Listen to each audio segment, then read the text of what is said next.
অন্যদিকে কলকাতা মেডিকেল, সেখানেও অগ্নিকাণ্ড। এমার্জেন্সি বিল্ডিং এর পাশের বিল্ডিং এ আগুন লাগে। কার্ডিওলজি বিভাগের শৌচালয়ে আগুন লাগে। কলকাতা মেডিকেলে আগুন, ধোঁয়ায় আতঙ্কের সৃষ্টি হয়। কার্ডিও ডিপার্টমেন্ট আছে, কার্ডিও এটা বাথরুম দিকে। বাথরুমে এটা কি মেল না ফিমেল? বাথরুম ছেলে গেছে, সেটা বলতে পারছি না কিভাবে লেগেছে সেটা বলতে। লেগেছিল। নোংরা কাপড় এখন নিভে গেছে, নেমে গেছে। দমকল পৌঁছানোর আগেই আগুন নিয়ন্ত্রণে আসে। হাসপাতালের কর্মীদের চেষ্টায় আগুন আয়ত্তে আসে।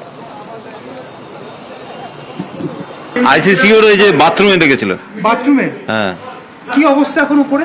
অবস্থা আগুন আমরা যতটা জানি নিভে গেছে আর কি। আপনারা আগুন নিভিয়েছেন? আমি নিভিয়েছি, আর অরিজিৎ মন্ডল আরেকজন ছিল আমাদের কর্মী, আরেকজন ছিল। টোটাল আমরা তিনজন। কিসে আগুনটা লেগেছিল? বাথরুমের উপরে যে আপনার ওই ন্যাকড়া ফ্যাকড়া আছে, ওর মধ্যেই আগুনটা লেগেছে।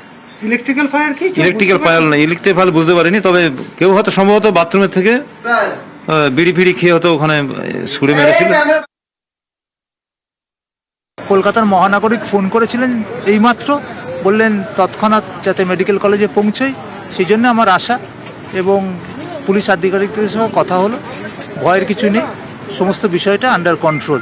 দমকল এসছে। পুলিশের বক্তব্য অনুযায়ী কোনো পরিষেবাই ব্যাহত হয়নি। হয়তো কিছু ময়লা কোথাও পড়েছিল, যারা সাফাই কর্মী যেখানে রয়েছে তাদেরকে নিশ্চয়ই বলা হবে, এবং তাদের যদি কোথাও গাফিলতি থাকে যারা সাফাই করেন, সেক্ষেত্রে কর্তৃপক্ষ নিশ্চয়ই ব্যবস্থা